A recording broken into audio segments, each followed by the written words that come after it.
tsy voatana ny 50 andro zany fa tsy maintsy maherin'ny 50 naka ohatra anankiray tsika de le hoe mety hoe 10 andro farafaratsiny zany kanefa tsy voatery hoe zay fa io tsy fantatsika malagasy io fa ry zareo any amin'le tena jiosy no mahalala an'izay raha te hafantatra ny tena hoe datin'ny pentecoste isika tsy ndrena mazava ary raha misy ny laza hoe ny pentecoste tokony atao satria faminaniana avy amin'i Jehova ary no tendrena le andro lazaina fa faminaniana avy amin'i Jehova ihany koa 50 andro katroka taorianan'ny Paska de eo le ilazako amintsika rehetra zany hoe diso zany tsy faminaniana avy amin'Andriamanitra zany raha lazaina fa tena faminaniana tokoa ary tsy Andriamanitra ny nampianatra zany raha lazainy koa fa tena Andriamanitra ny nampianatra azy an'izany Andriamanitra hafa sanatriny vava fanahy hafa zay zany mety hoe nametraka an'izany tao anatin'le olona zay namoaka azy zany mato tenenina engany mba ahatonga sainan'le olona zay nampianatra an'izay aloha ary faharoa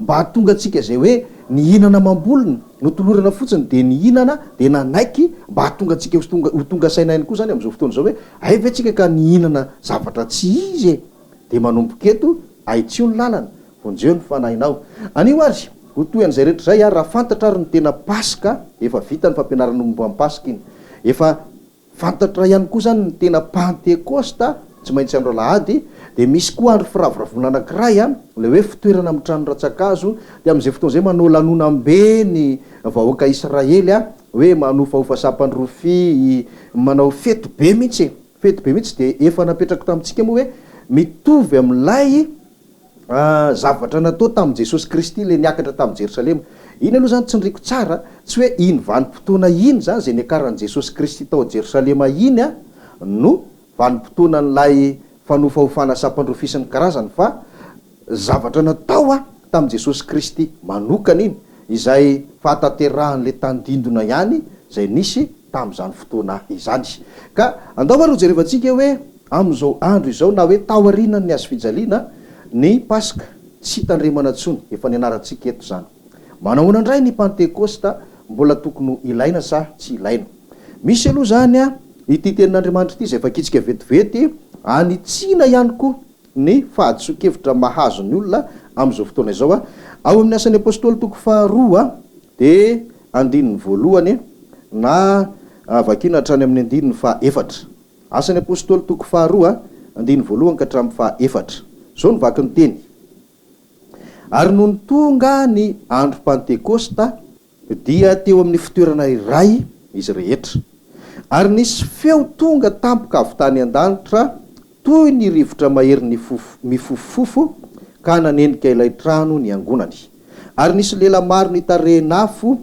niseho taminy izay nizarazara ary nipetraka tamin'izy rehetra isan'olona izany ary samy feno ny fanahy masina izy rehetra ka dia niteny tamin'ny fiteny maro samihafa araka ny nampitenena ny fanahy masina azy no ity tenin'Andriamanitra ity eo amin'ny andiny voalohany hoe tonga ny andro Pentecoste de inona zavatra nitranga avy eo nisy fanahy masina ny latsaka de betsaka tena betsaka am'izao fotoana zao no mihevitra sy mieritreritra hoe ny andro Pentecoste na hoe ny dikan'ny andro Pentecoste na ny dikan'ny Pentecoste de hoe fahatserovana na fankalazana ny nilatsahan'ny fanahy masina voalohany teto ambonin'ny tany mety ho marina ihany raha ohatra hoe tsy asarotsika le zavatra satria tamin'ny andro Pentecoste tokoa no latsaka ny fanahy masina fa tsy zay nefa ny tena dikany hoe Pentecoste na ny andro firavoravona manarakaraka ny herinandro filaza azy tany amin'ilay Levitikosy toko 7:20 fa raha tsorina de hoe fetin'ny voaloham-bokatra de misy fomba takian'Andriamanitra ao ary misy antony tadiavin'Andriamanitra sy tian'Andriamanitra ahatongavana amin'ny nananganany io andro firavoravon'ny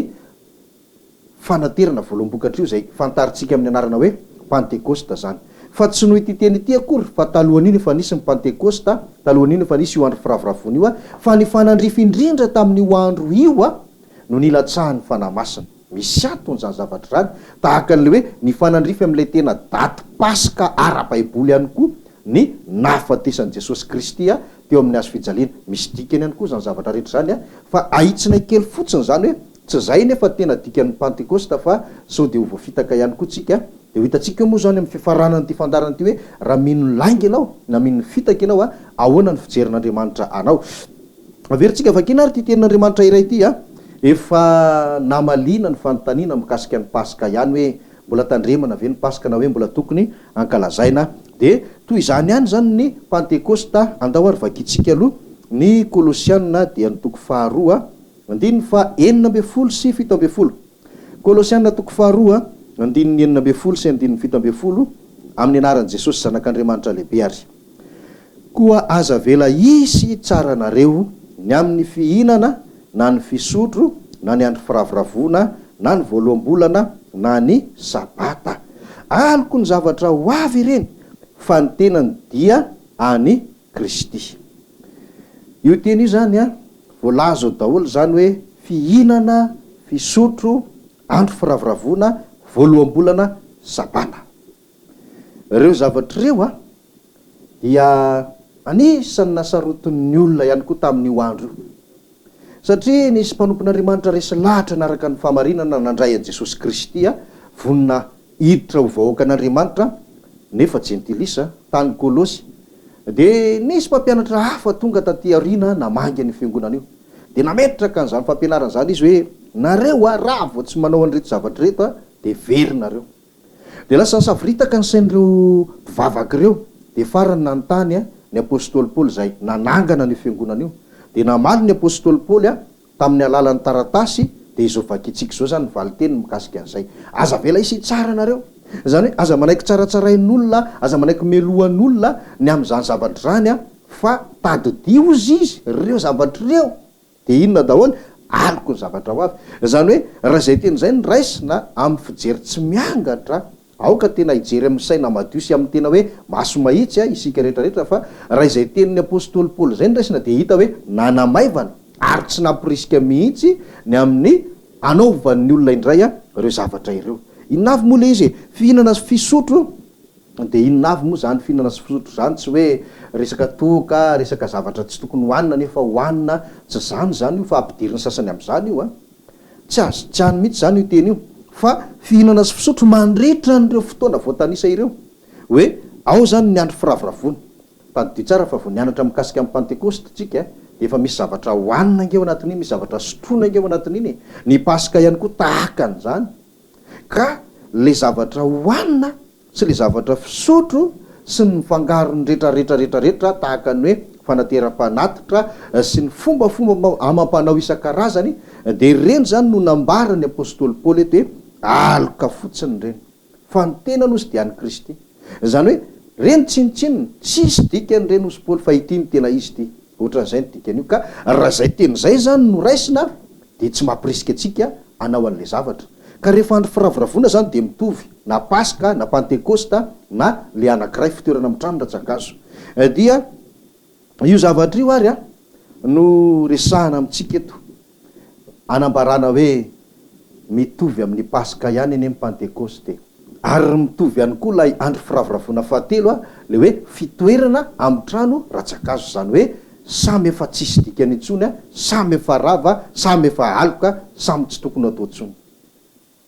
De tahaka an'izany koa zany ny resaka hoe voaloam-bolana de le sabata eto atsindriko manokana efa nazavaitsika io tsy le sabata andro fa fito io, fa misy sabata hafa satria io teny raha resitsika amin'ny baiboly amin'ny teny frantsay de sabata misy io pluriel zany, zany hoe tsy sabata anankiray fa sabata kotra ny anankiray. Ka tsy le sabata andro fa fito io fa sabata hafa mihitsy efa nianarantsika teto. Ka reo zavatra reo zany de fomba mampanao misy fankalazana, misy fety atao misy fomba arana be dehibe, de reny zavatra rehetrarehetra reny no nresahan'ny Paoly eto hoe tandindona, zany hoe efa tsy tokony atao tsony. Mazava arak'izay zany araka io teny io fa na ny Pentekosta na ny Pasika na le andro firavoravona fahatelo fitoerana amin'ny trano ratsakazo de tsy tokony ho atao tsony, tsy tokony atao tsony. Ary eno tsara ny nanamafisan'ny Paoly azy eo amin'ny 9:20 sy 7:20. Eno tsara nge le teny Kolosiana toko faharoa 9:20 sy 7:20. Zao ny vaky ny teny: aza mety ho fitahana tsy azahoanareo ny loka noho ny fanetretena aitraitra sy ny fivavahana amin'ny anjely, ka mitompo amin'ny zavatra efa hitany, sady feno fiavonavonana noho ny fisainan'ny nofiny. Ka tsy mihazona ny loha izy no hitombon'ny tena rehetra, zay velomina sy ampiraisina tsara amin'ny famavany sy ny ozatra araka ny fampitomboan'Andriamanitra.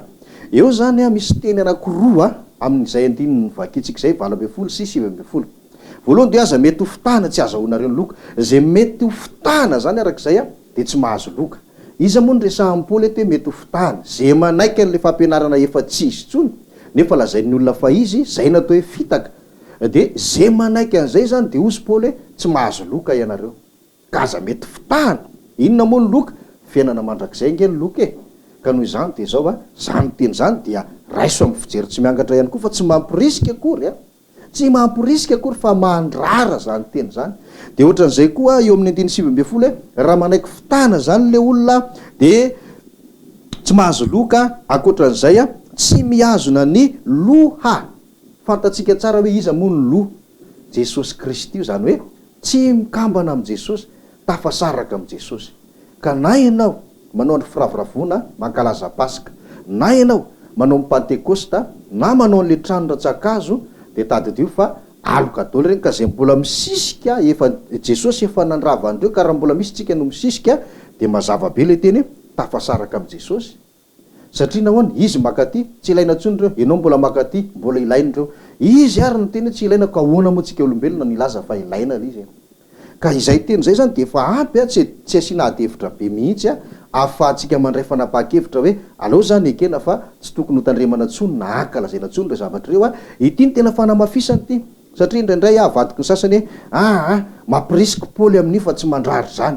Eny le izy jerena amin'ny fijery tsy miangatra, tsika mahay teny malagasy de jerena amin'ny fijery tsy miangatra hoe fampirisihana ve natao Paoly sa fandrarana araka ireo tenindreo. Fa ity ny tena fanamafisany ty ary 7:20 vakitsika ao amin'ny Kolosiana 2:2 io ihany 7:20 amin'ny anaran'i Jesosy Tompo. Zany rehetra izany le nresahana rehetra teo zany de ankalazaina ho fahendrena amin'ny fivavahana aitraitra sy ny fanetretena ary ny fampahorinany tena, nefa tsy manan-kery akory asakana amin'ny fampanaranana ny nofo. Hitatsika zany raha mankalaza ianao zany, zay nge no tonga amin'ny teny hoe tsy mampirisika ankalaza mihitsy Paoly fa mandrary. Raha mankalaza ianao izy de hoe zany rehetra zany de ankalazaina ho fahendrena amin'ny fivavahana aitraitra. Zany hoe aitraitra zany le izy, zavatra tsy de ilaina efa nyravana, fa ianao mindray ohatrany hoe miaitraitra indray na hoe atsangano ty zavatra ty. Fanetretena sy fampahoriana tena nefa tsy manan-kery akory. Zay ne mahita fa tsy manan-kery io zavatra io fa zany hoe le hery tsy fantatry ny olona hoe hery inona, hery avaiza, hery maninona. Zay ny tsy fantatry ny olona. Ka reo tenireo zany no manambara fa efa noravana ka tsy tokony ho tandremana na ankalazaina ny andro firaviravona anankitelo sy ny fanateram-panatitra miaraka aminy. Ka tsisy heviny ara-panahy io hoe milaza an'izao io hoe faniresaka andro zany raisy tsara indray ny teny ao amin'ny Galatiana 4 vakitsika faran'izay teny zay. Galatiana 4 de 10 sy 11 fa mba azahoana ho azy tsara de azonao vakina manomboka any amin'ny 7 le izy fa 10 sy 11 ihany zany vakitsika amin'ny anaran'i Jesosy Tompo manao hoe andro sy volana sy fotoana ary taona no tandremanareo fatratra. Matahotra ny aminareo aho fandrao de ny sasatra foana taminareo. Zay teny zay ndray zany no anamafisana le andro ny Pasika, volana, voalohambolana, fotoana reo andro firaviravona ireo ny taona moa de le hoe taona sabata io. Le Kolosiana ihany zany nao mafisina eto io le sabata nresaka hoe sabata hafa zany. De reo ve ny tandremanareo fatratra tonga tany amin'ny firenena nisy fiangonana koa tany Galatia, de tonga tany koa le mpampianatra hafa zany, de hoe napetraka tany koa ny fampianarana momba an'ireo zavatra ireo. De namalyndray Paoly reo ve ny tandremanareo fatratra, matahotra ao izy. Ka matoa izy matahotra tsy fampirisihana ny dikan'izany, fandrarana ny dikan'izany matahotra ny aminareo fandrao de ny sasatra foana taminareo. Ka zao zany hitatsika miariary ny zavatra voasoratra ao anaty baiboly azahodina amin'ny hevitra tsy izy ny tenin'Andriamanitra fa efa hita zao fa tsy ankasitrany ny fanatanterahana an'ireny na ny fankalazana an'ireny, na raisitsika hoe fitandremana izy na fankalazana izy na fahatsiarovana na inona tsy mety zany le hiverenana amin'ireny zavatra ireny. Tafasaraka amin'ny Kristy tsika raha miverina amin'ireny ary manarak'izay tsy mahazo loka. De eto koa zany namafisin'ny Paoly mivaly teny hoe matahotra.